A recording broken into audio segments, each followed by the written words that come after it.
Hello, friends. This is Dave Hurwitz, executive editor at ClassicsToday.com. Well, you asked for it, and so, boy, are you going to get it. We did a list of the greatest melodists of all time, classical composers, and we're going to do the same thing with all kinds of qualities. Why not? We're going to have a blast. I know we are. The 15 greatest symphonic orchestrators of all time. Now we're starting with that, with orchestration. Orchestration is, to a certain extent, a divine gift. Composers either have a feeling for it or they don't. But a lot can be learned, and a lot is learned. And that's one of the interesting things about this particular list is that there's a wide range of composers. And of course, the situation is going to be different with composers who grew up with the modern symphony orchestra and those who didn't.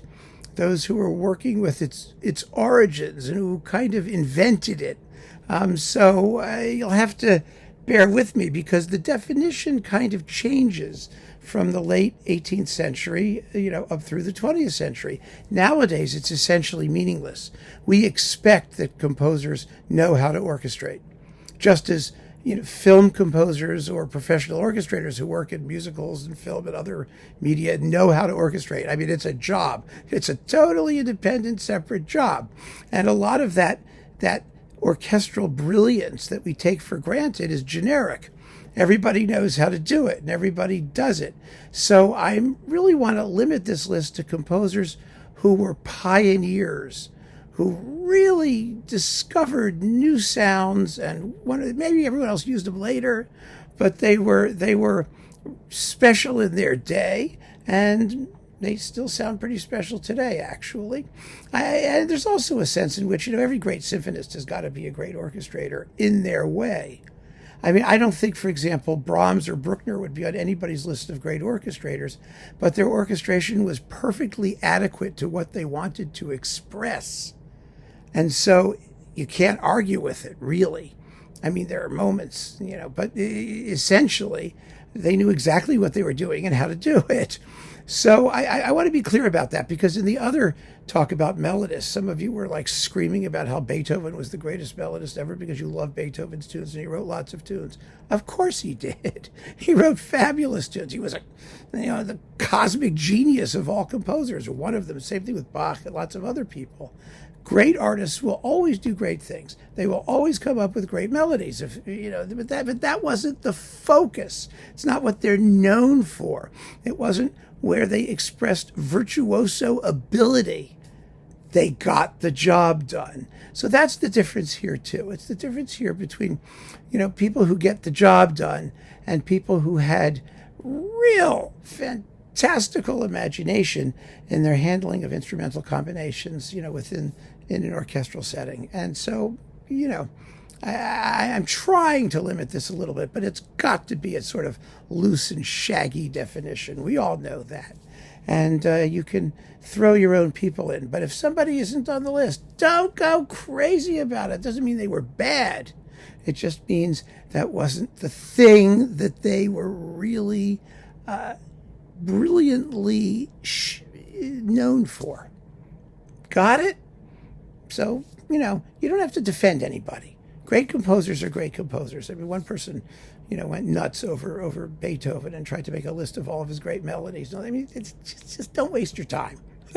Please, these people don't need you to defend them.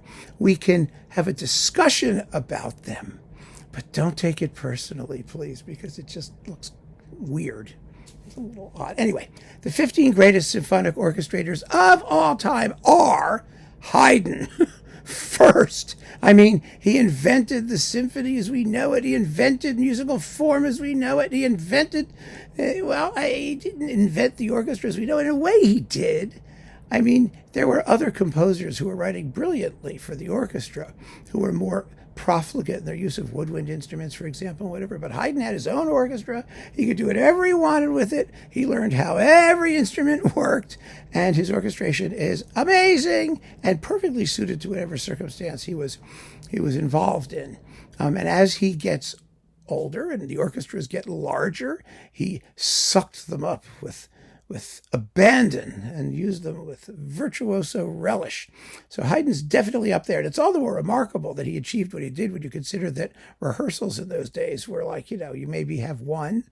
He wrote a letter saying, because of the many special effects of this symphony, it would be nice if you could have one rehearsal before the performance. Really? So there you go. And he was also a timpanist. So he used every section of the orchestra in a musical way. They all contributed to the overall message that he was conveying. So yes, Haydn. Mozart for sure. Mozart discovered the clarinet as an orchestral instrument. Haydn used them too, but Mozart had the Statler brothers in Vienna, so he could write fabulous clarinet parts. And he loved the clarinet. My goodness, it was his instrument for love music principally. If you listen to Mozart's operas, and most of the love music is saturated with the tone of the clarinet. And the interesting thing about Mozart is that he understood, as did all the great composers, that great orchestration is about woodwinds. Always. It's a very, very interesting question in aesthetics, but it is about woodwinds because the woodwind family is distinctive. They can play together or they're solos, but each one has a different timbre. The flute, the oboe, the clarinet, the bassoon, and the French horn, which partakes of both the brass and the woodwinds. They're very different in sonority. And so they allow you to create an infinite range of timbral blends and sonorities, depending on how you use them. And boy, did Mozart know how to use them. His wind music is, the grand partita is just unbelievable. And so in an orchestral setting, he absolutely understood how to color using the wind section. And that's what all of these composers were able to do, by the way. Think woodwinds. I'm telling you, they are the people who determine great orchestration from slush. Trust me. Then we've got Mendelssohn. Mendelssohn was just unbelievable. I mean, he was a genius on the level of Mozart, a prodigy, and his orchestration is just crystalline, diamantine perfection. When you look at, for example, the Hebrides Overture or the Overture to A Midsummer Night's Dream or the opening of the Italian Symphony, I mean, it's just examples are too many to cite of using relatively small forces. Mendelssohn was not profligate. He wrote for the orchestras available to him, and he did not stretch the boundaries in terms of size, and he didn't ask brass instruments to do forward thinking things like, oh my, that was a cat, to do crazy stuff. They limited them to like fanfares and what they could do naturally, but he knew exactly how to get the effects he wanted, and how to create wonderful new ones. I mean, the Overture to A Midsummer Night's Dream is a revolution in orchestral sonority. So yeah, Mendelssohn belongs on the list. Berlioz, we know Berlioz has to be there. Berlioz was the king of orchestral wizardry for the mid-19th century. Absolutely. I mean, the Symphonie Fantastique, when you think that was written within 2 years of Beethoven's death, it's astonishing. It's an entirely different world, an entirely different conception of sonority and use of instruments. Really an unbelievable thing. That's the reason Berlioz was able to do it. Isn't just because he got his woodwinds, but it was because he wasn't a player of anything in particular. I mean, if anything, he played the guitar. That was Berlioz's instrument. I don't mean to joke. I mean, it's like I shouldn't, I'm not trying to diminish the value of playing the guitar, but Berlioz wasn't particularly great even at that. He was a guitarist who was needed to do something, so he played the guitar, like so many people do these days. They need an instrument, they want to pick up an instrument, they don't want to take piano lessons, they play the guitar. And so Berlioz was the jack of all trades and master of none, and so he became a wizard at orchestration. Also, Rimsky-Korsakov, of course, who wrote a treatise on orchestration containing nothing but examples taken from his own music. Boy, could he orchestrate. He could orchestrate to the point where you might argue that some of his music is mostly orchestration and less music.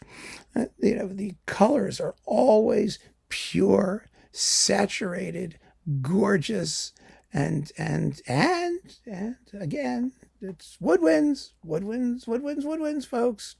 His handling of the wind section is what did it. Really a tremendous talent, and he was self-taught, which is even more amazing. I mean, he acquired his feeling for sonority and all that, essentially working on his own, and it's amazing just how accurate and clear he was. In fact, he was so obsessive about it. He has the obsessive compulsive orchestral gift of somebody who is terribly insecure. He didn't have the education. He didn't have the pedigree as a musician, and so he knew he had to be special, and had to get it right, and had to cover all of the bases, and he does. And he does very effectively. And of course, Ravel, we've got to talk about Ravel, one of the greatest orchestrators as an orchestrator who ever existed. Most of his music was conceived as piano music, and then he orchestrated it later. But the amazing thing about Ravel's orchestration is that you would never know from his orchestration that any of his orchestral pieces were piano originals. There is nothing pianistic about his handling of the orchestra, nothing that sounds like the orchestral sonority is applied from without to something that was happier in another medium. He reconceived each work from within as an orchestral piece. And he was, I don't think there's anybody who was able to do that more effectively. The only composer who could do that, I think, in a different context was Bach, in an equal way. Because Bach could take a solo cello piece and turn it into a 6-part chorus, or take a chorus and turn it into an overture. Or Bach's view of music was like that. There was only one kind of music, and the garb that it wore, the clothing that it wore, was almost incidental to the structural, fundamental soundness of the musical form. That's very different from what Ravel was doing, but in that sense. But they did have in common the fact that the arrangements were almost always so good that, with only a few exceptions, in Bach's case, maybe like some keyboard concertos and things, but most of the time you would never know that a prior version ever existed. It's only because we know something existed before that we try and find fault with bits of this and bits of that. But otherwise, it's a waste of time. So Ravel was on that level, really, when it came to his orchestration. It's just incredible. Tchaikovsky.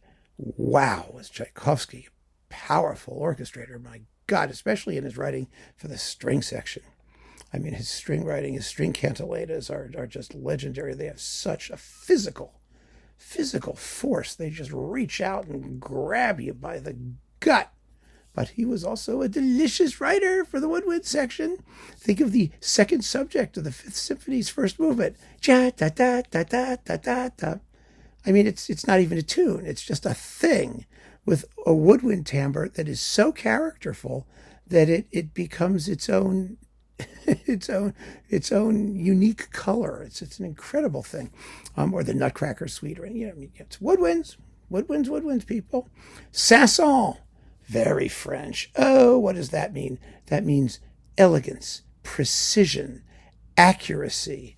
Not necessarily the most emotionally grabbing of music necessarily, but always perfectly in place and finished to a high gloss.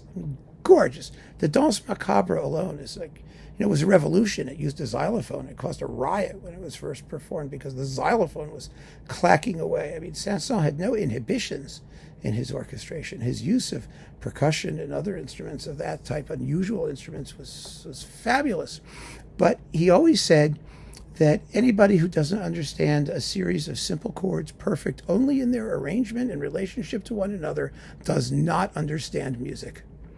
And it was that kind of combination of simplicity and timbral daring that made his music so marvelous, and it keeps it that way. It's a wonderful combination. Dvořák! Oh yes, Dvořák. Well, aside from being the wind serenade, woodwinds, clarinets, oboes, those kinds of things, really understanding how to orchestrate, which he certainly did.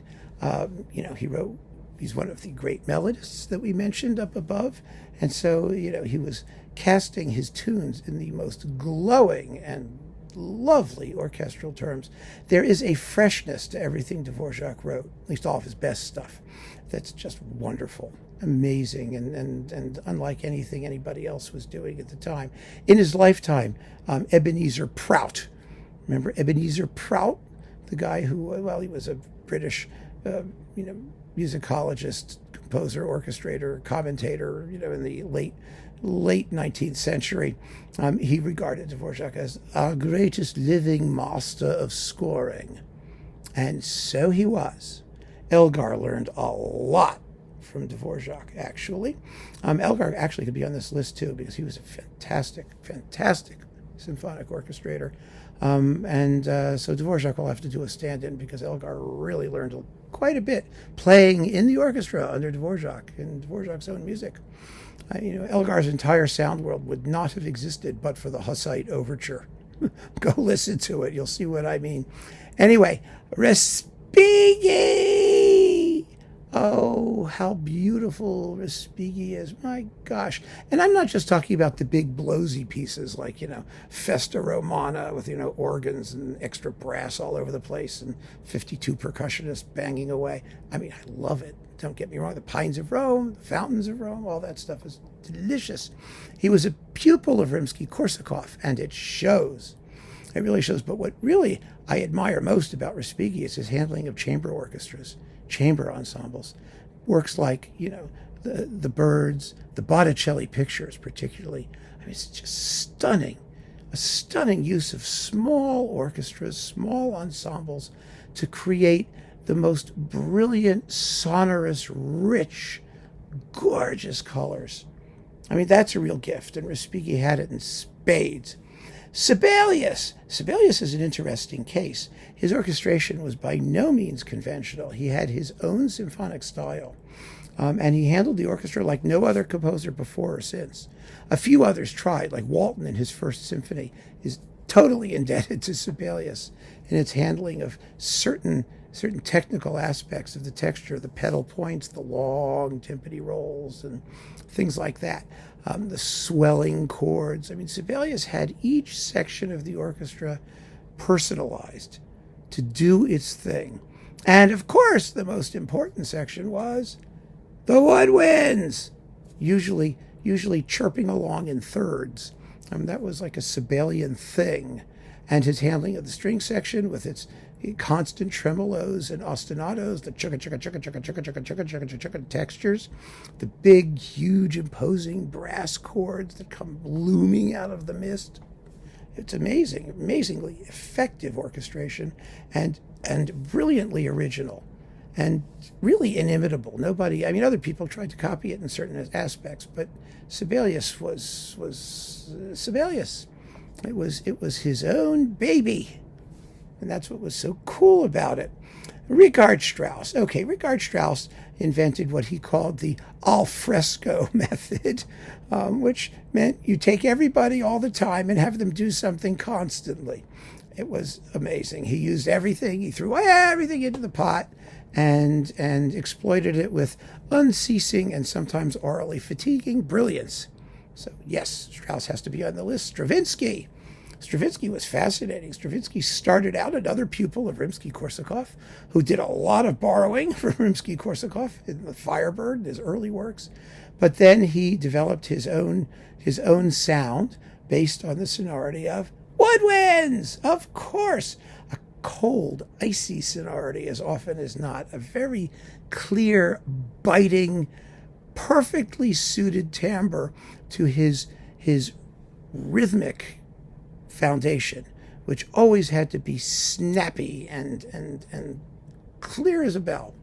So Stravinsky's up there. Korngold sort of stands in for that entire generation of German composers who had just an amazing gift for orchestration, post Strauss and Wagner. They were all wonderful. Korngold, Schrecker, Joseph Marx. There's just like a bazillion of them. And they all wrote rich, decadent. Berg was one of them, too. Rich, decadent, slushy, chromatic, Bax was actually one of them. There's a bunch of them, and they were phenomenal in their handling of the large orchestra. But Korngold is important, not just because he sort of invented the Hollywood sound, but because although his orchestration is very rich, if you look at his scores, they're extremely economical. He knew how to create a big, glowing, illuminated from within kind of sound with very, very simple means and extraordinary accuracy. I mean, where he places a harp glissando, a lot of it has to do with putting the special effects, the things that make his orchestra sound so gaudy and so voluptuous, off the beat or in odd places. So those contributions are effectively solo. He doesn't glom things together the way Strauss does, although he sounds even richer in places. He doesn't. It's very, very interesting to look at his scores. And last but not least, the greatest symphonic orchestrator who ever lived, Mahler. I mean, hands down, it's Mahler. I mean, the guy he was similar to Haydn, actually, in that he managed to create a musical purpose for every instrument that he used, even a sledgehammer. I mean, it has a genuine musical function. It participates in the musical discourse, but he also had the ability to use pure timbre as a musical concept, as an idea, as a developmental idea in his symphonies. And so his orchestration is both glorious and original and fascinating, but also 100% functional and necessary.